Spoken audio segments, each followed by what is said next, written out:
Hi, my name's Al and today I'm going to show you how to convert your regular mountain bike rim into a tubeless setup using a Stan's no tubes kit. You're going to need a few items to make the conversion. You're going to need the Stan's tubeless kit, which basically comprises of your sealant and your rim strip. It's important that you get the right kit for your rim because the strips are different widths. Check on the Stan's website to see which kit that you need. Going to need some plastic tyre levers, don't use metal ones. Going to need a drill with a 10mm drill bit. Going to need a tyre, preferably a tubeless ready one. It's going to seat a lot better. You may get away with a regular tyre, but this is going to do the job much better. You're going to need a way of pumping up your new tubeless setup. Now a compressor is ideal, but it's a bit unrealistic for the home DIY mechanic, so a mountain bike specific pump such as this with a large chamber will do a good job of seating the tyre for you. And finally, going to need some soapy water and a sponge. Okay, to start off we're going to take the tyre and the tube off the wheel.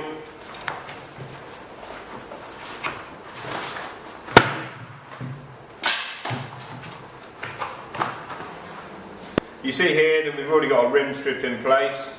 It's usual when you fit in a kit that you would leave this in place. The only reason why you would remove it is if the tyre was exceptionally tight. Normally though, it's a case of actually building up the bed of the rim to create a tight fit between the tyre and your new rim strip that you're going to fit. That's how you get it to seal properly. In order for the valve to sit properly against the rim, then we're going to have to drill through the inner wall. So the first wall of the rim, not this side, so just the rim bed. We're going to use a 10mm drill bit. This won't affect the rim. We can still use it with a tube should we wish. It just allows the valve to seat properly.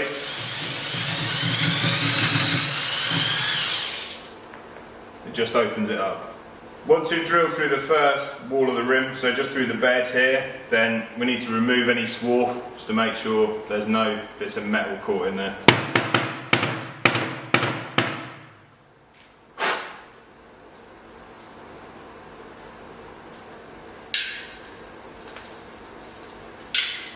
You might want to run a file through there just to make sure there's no burrs. Okay, to fit the rim strip, bit of soapy water on the rim.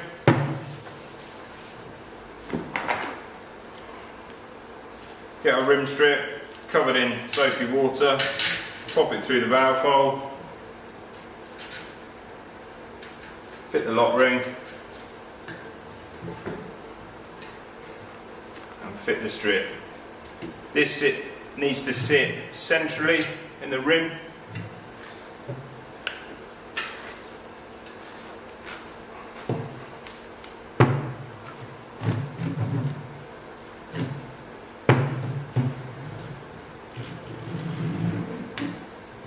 And evenly all the way around. The strip needs to sit tight to the bead of the rim, so just underneath the hooked lip, which shouldn't sit proud over it. So you need to go around both sides of the rim, making sure that this is the case. Next step is to fit the tyre. So we need more soapy water, soap the rim up,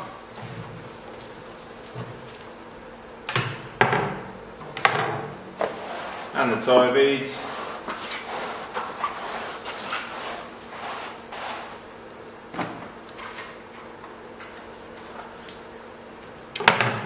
Make sure you've got your tyre orientation the right way, because you don't want to be doing this more than once.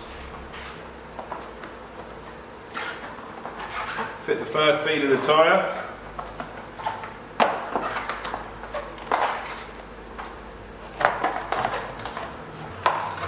Not that easy with soapy hands. Then start to fit the second bead.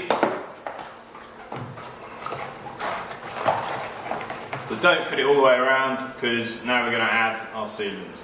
Okay, the key thing with the sealant is, as with many things in life, the preparation. So let's give it a really good shake. If you shake it upside down, make sure all the little bits of rubber are going to get in the fluid, because that's what's going to help to seal any punctures. In a tyre of this size, you're going to need between 1.5 and 2 cups of sealant.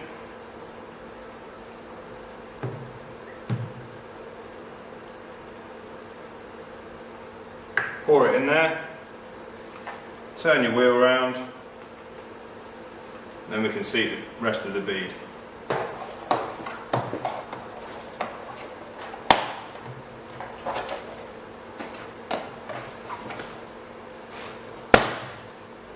Okay, with the second bead in place, we're ready to attempt to inflate the tyre. Okay, so before we inflate the tyre onto the rim, we need to soap up the tyre, so we'll help it to slip into place.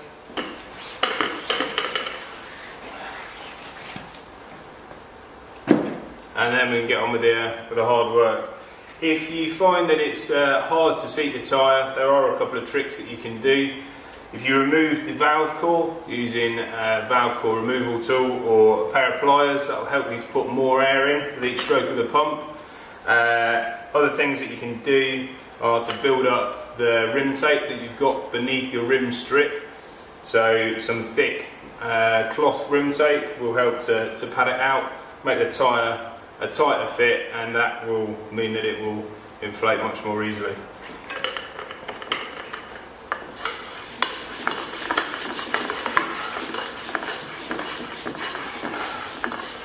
Inflate the tyre to 40 psi. Stands don't recommend going any higher than that. And then we can go on to the next step just to make sure it is properly seated and it's not leaking air. Okay, so it's important to check that the tyre is seated properly on the rim. So have a look around the edge and you should see on most tyres there'll be a line. Just make sure that that sits evenly around the rim all the way around. It's a good indicator that it's seated properly. And then we need to distribute the sealant. So just going to grab the tyre, give the wheel a good shake, and this will help to spread the sealant around the walls of the tyre. If you see any leaks coming through the soap that you've put on, you'll see bubbles appear. If you put the leak at the bottom, at the 6 o'clock position, and give the wheel a good wiggle there, then the sealant should do its job and seal the hole. When you're happy that there aren't any leaks, it's a good idea to grab your wheel and put it on a bucket or a box, something like this that will keep it flat, and just leave it for 5 minutes on each side.